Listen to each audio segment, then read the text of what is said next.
Hi, welcome to my kitchen. ಇವತ್ತು ಹಾಲು ಪಾಯಸ ಹೇಗೆ ಮಾಡೋದು ಅಂತ ತೋರಿಸ್ಕೊಡ್ತಾ ಇದ್ದೀನಿ. ಮನೇಲಿರೋ ಸಾಮಗ್ರಿಗಳಿಂದನೇ ರುಚಿಯಾಗಿ ಬೇಗನೆ ಹೇಗೆ ಮಾಡೋದು ಅಂತ ನೋಡ್ಕೊಳ್ಳೋಣ ಬನ್ನಿ. 1 ಕಪ್ ಸಕ್ಕರೆ, 1.5 ಕಪ್ ಶಾವಿಗೆ, ಅರ್ಧ ಲೀಟರ್ ಹಾಲು, 3 ಸ್ಪೂನ್ ಬೆಣ್ಣೆ, ನೀವು ತುಪ್ಪ ಕೂಡ ಬಳಸ್ಕೋಬೋದು ಬೆಣ್ಣೆ ಬದಲಾಗಿ, 3 ಏಲಕ್ಕಿ, ಸ್ವಲ್ಪ ಗೋಡಂಬಿ, ಸ್ವಲ್ಪ ದ್ರಾಕ್ಷಿ. ಒಂದು ಪಾತ್ರೆಗೆ ಹಾಲನ್ನ ಬಿಸಿಗಿಡೋಣ. ಅರ್ಧ ಲೀಟರ್ ಹಾಲು ಜೊತೆಗೆ ಅರ್ಧ ಲೀಟರ್ ನೀರು ಹಾಕೊಳ್ಳೋಣ. ಇದ್ರ ಜೊತೆಗೇ ಸಕ್ಕರೆ ಕೂಡ ಹಾಕ್ಕೊಳ್ಳೋಣ. ಸಕ್ಕರೆ 1 ಕಪ್ಪು. ನಿಮ್ಗೆ ಸಪ್ಪೆ ಅನಿಸಿದ್ರೆ ಬೇಕಾದ್ರೆ ಇನ್ನೊಂದು ಸ್ವಲ್ಪ ಹಾಕ್ಕೊಳ್ಳಿ. ಇಲ್ಲ ಸ್ವಲ್ಪ ಸ್ವೀಟ್ ಕಮ್ಮಿ ತಿನ್ನೋರು ಸ್ವಲ್ಪ ಕಮ್ಮಿ ಮಾಡ್ಕೊಳ್ಳಿ. ಇದನ್ನು ಕುದಿಯೋಕ್ಕೆ ಇನ್ನೊಂದು ಕಡೆ ಸೈಡ್ಗೆ ಇಟ್ಕೊಂಡು ಒಂದು ಬಾಣಲಿ ಇಟ್ಕೊಳ್ಳೋಣ ಉಟ್ಕೊಳ್ಳೋಕ್ಕೆ. ಒಂದು ಬಾಣಲಿಗೆ 3 ಸ್ಪೂನ್ ಬೆಣ್ಣೆ ಇಟ್ಕೊಂಡಿದ್ವಲ್ಲ ಅದನ್ನು ಹಾಕ್ಕೊಳ್ಳೋಣ. 3 ಸ್ಪೂನ್ ಬೆಣ್ಣೆ.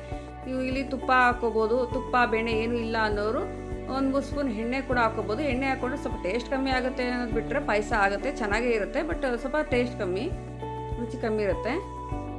ಇದಕ್ಕೆ ಗೋಡಂಬಿ, ದ್ರಾಕ್ಷಿ, ಏಲಕ್ಕಿ ಈ ಮೂರನ್ನು ಚೆನ್ನಾಗಿ ಇದರಲ್ಲಿ ಹುರ್ಕೊಳ್ಳೋಣ ಕೆಂಪಾಗಿ. ಬೇಕಾದ್ರೆ ಇದಕ್ಕೆ ಬಾದಾಮಿ, ಆಮೇಲೆ ಪಿಸ್ತಾ, ಈ ಥರ ಡ್ರೈ ಫ್ರೂಟ್ಸ್ ನಿಮ್ಗೆ ಯಾವ್ದು ಇಷ್ಟ ಆಗುತ್ತೋ ಅದು ಹಾಕ್ಕೋಬೋದು. ನಮ್ಮ ಮನೇಲಿ ಅವೆಲ್ಲ ತಿನ್ನಲ್ಲ ಪಾಯಸಕ್ಕೆ, ಅವೆಲ್ಲ ಡ್ರೈ ಆಗೇ ತಿನ್ನೋಕ್ಕೆ ಇಷ್ಟಪಡ್ತೀವಿ, ಇದ್ರ ಜೊತೆ ತಿನ್ನೋಕ್ಕೆ ಇಷ್ಟಪಡಲ್ಲ.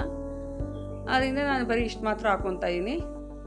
ಇದೆಲ್ಲ ಕೆಂಪಗಾಗಂಗೆ ಹುರ್ಕೊಳ್ಳಿ. ಅದಾದಮೇಲೆ ಬೆಣ್ಣೆ ಇಟ್ಕೊಂಡಿದ್ದೀವಲ್ಲ ಅದೇ ಬೌಲ್ಗೆ ಇವೆಲ್ಲ ತೊಗೊಳ್ಳಿ. ಬೆಣ್ಣೆ ಕೂಡ ಇದ್ರ ಬಿಸಿಗೆ ಮೆಲ್ಟ್ ಆಗುತ್ತೆ, ವೇಸ್ಟ್ ಆಗಲ್ಲ, ಎಲ್ಲ ಇದಕ್ಕೆ ಸೇರಿಕೊಳ್ಳುತ್ತೆ.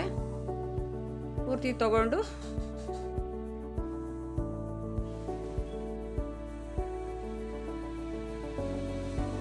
ಈ ಪೂರ್ತಿ ತೊಗೊಂಡು ಈ ಕಾದಿರೋ ಬೆಣ್ಣೆಗೆ ಶಾವಿಗೆ ಇಟ್ಕೊಂಡಿದ್ದೀವಲ್ಲ ಆ ಶಾವಿಗೆನೂ ಹಾಕ್ಕೊಂಡು ಅದನ್ನೂ ಹುರ್ಕೊಳ್ಳೋಣ.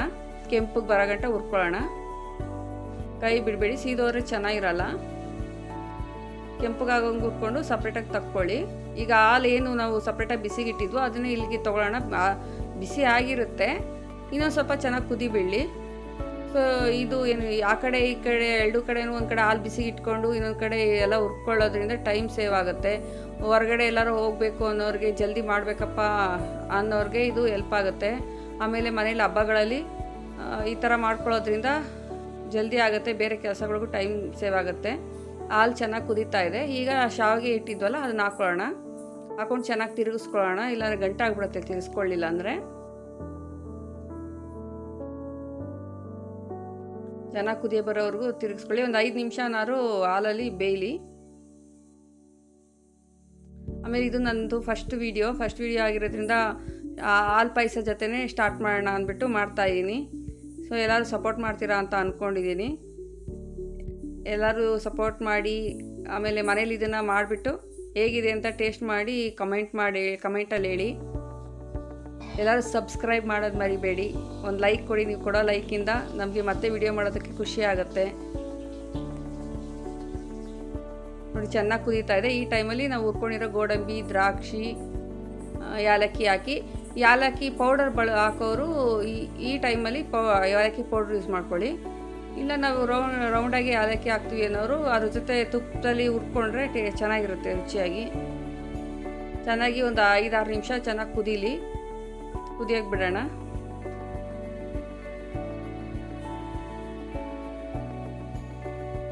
ಕೈ ಆಡಿಸ್ತಾ ಇರಿ, ಇಲ್ಲಾಂದರೆ ತಳ ಹತ್ಬಿಡುತ್ತೆ. ಕಮ್ಮಿ ಉರಿ, ಮೀಡಿಯಮ್ ಉರಿ ಇಟ್ಕೊಳ್ಳಿ.